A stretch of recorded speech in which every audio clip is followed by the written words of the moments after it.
গাছবাড়িয়া লোকনাথ ধাম এটি সীতাকুণ্ডের মিরসরাইতে অবস্থিত। আজকে আমি আপনাদের এই অসাধারণ সৌন্দর্যে ভরপুর এই লোকনাথ ধাম ঘুরে দেখাবো। আশা করি আপনাদেরও ভালো লাগবে এই অসাধারণ সৌন্দর্যে ভরপুর লোকনাথ ধামটি দেখার পর। এই লোকনাথ ধামে প্রবেশ করার মুখে আপনারা একটা দোকান দেখতে পাবেন, যেটা আমি যতবারও এই স্থানে এসেছি ততবারই দেখেছি। অর্থাৎ উনি এই যে স্থানে বসে মোমবাতি ধূপকাঠি এগুলো বিক্রি করে থাকেন।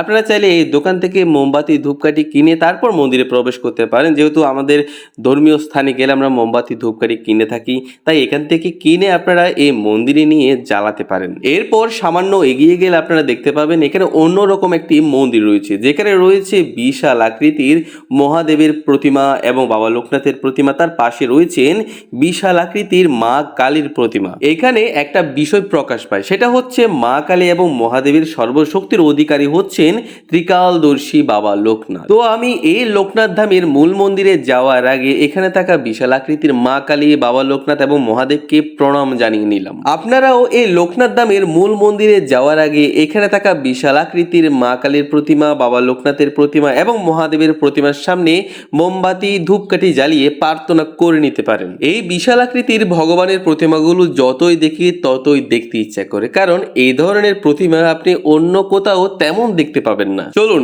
এবার আমি আপনাদের মূল মন্দিরের দিকে নিয়ে যাই। তবে মূল মন্দিরে যাওয়ার আগে আমি আরো একটি মন্দির আপনাদের দর্শন করাবো, যে মন্দিরটি ছিল এই গাছবাড়িয়া লোকনাথ ধামের পুরাতন মন্দির। এই যে দেখতে পাচ্ছেন এটাই হচ্ছে গাছবাড়িয়া লোকনাথ ধামের সেই পুরাতন মন্দির। এই স্থানে যখন শ্রী শ্রী লোকনাথ ব্রহ্মচারী বাবা সুজনানন্দ বাবার উপর আশ্রিত হয়েছিলেন, তখন কিন্তু এই স্থানে এত জাঁকজমক উন্নত কোনো বিল্ডিং ছিল না।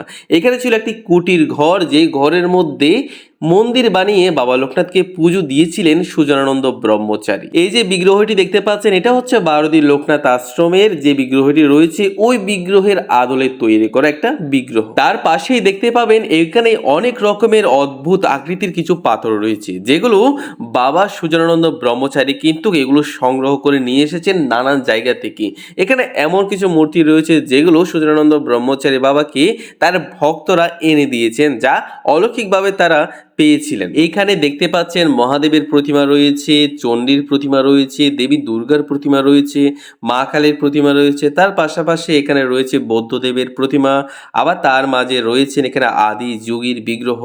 তার পাশাপাশি এখানে অনেক অলৌকিক পাথর রয়েছে, যেগুলো সুজনানন্দ ব্রহ্মচারী বাবা নানান জায়গায় থেকে সংগ্রহ করে নিয়ে এসেছেন। এখানে থাকা সকল পাথর এবং মূর্তির কিন্তু অলৌকিক কিছু গল্প রয়েছে, যেগুলো আপনারা জানতে পারবেন সুজনানন্দ ব্রহ্মচারী বাবার কাছ থেকে। চলুন তাহলে আমি এবার আপনাদের এই লোকনাথ ধামের মূল মন্দিরে নিয়ে যাই, যেখানে রয়েছে অনেক ভক্তবিন্দু। আর এই মূল মন্দিরে ওঠার জন্য দুই পাশ থেকে সিঁড়ি দেওয়া আছে, আপনারা যে কোনো এক পাশ দিয়ে উঠে কিন্তু মূল মন্দিরে প্রবেশ করতে পারবেন।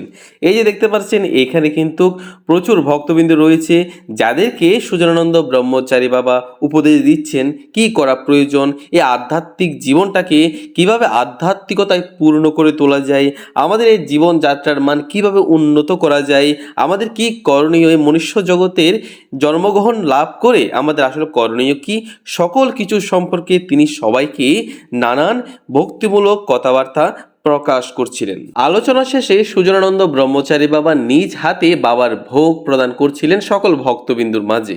আমি সুজনানন্দ ব্রহ্মচারী বাবাকে জীবন্ত বাবা লোকনাথ বলে থাকি, তার একটা কারণ রয়েছে, এটা আমার ব্যক্তিগত অভিমত। এই বিষয়ে আপনাদের যদি কোনো দ্বিমত থাকে তাহলে অবশ্যই আপনারা আমাকে ক্ষমা সুন্দর দৃষ্টিতে দেখবেন। ওনাকে আমি জীবন্ত বাবা লোকনাথ বলার পেছনে একটা কারণ রয়েছে, সেই কারণটি হচ্ছে একজন সাধকের মাঝে যা যা গুণ থাকা প্রয়োজন, আমার মতে এই সুজনানন্দ ব্রহ্মচারী বাবার কাছে তার চেয়েও বেশি কিছু রয়েছে, যার মাঝে আমি কখনো দেখতে পাইনি কোনো অহংকার, নেই কোনো লোভ, নেই কোনো পিছুটান, নেই কারো প্রতি রাগ দেশ।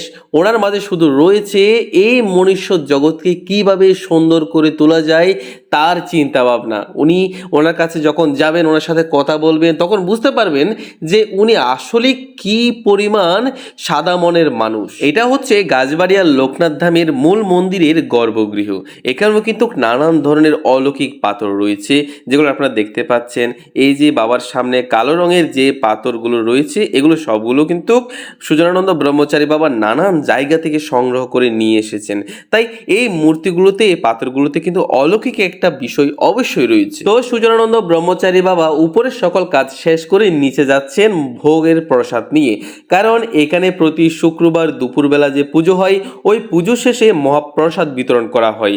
আর সুজনানন্দ ব্রহ্মচারী বাবা সেই ভোগের প্রসাদ মহাপ্রসাদের মধ্যে প্রদান করে এরপর ভক্তবিন্দুদের মাঝে মহাপ্রসাদ বিতরণ করা হয়। সুজনানন্দ ব্রহ্মচারী বাবার কিন্তু প্রচুর ভক্তবিন্দু রয়েছে যারা প্রতি শুক্রবার এই ধামে এসে থাকেন, তাই আমরাও প্রায় সময় এই স্থানে যাই, প্রসাদ নিই, অনুষ্ঠান উপভোগ করি। এখানে আরেকটা বিষয় হচ্ছে সুজনানন্দ ব্রহ্মচারী বাবা নিজ হাতে কিন্তু এখানে ভক্তবিন্দুদের সেবা করার কাজে ব্যস্ত থাকেন।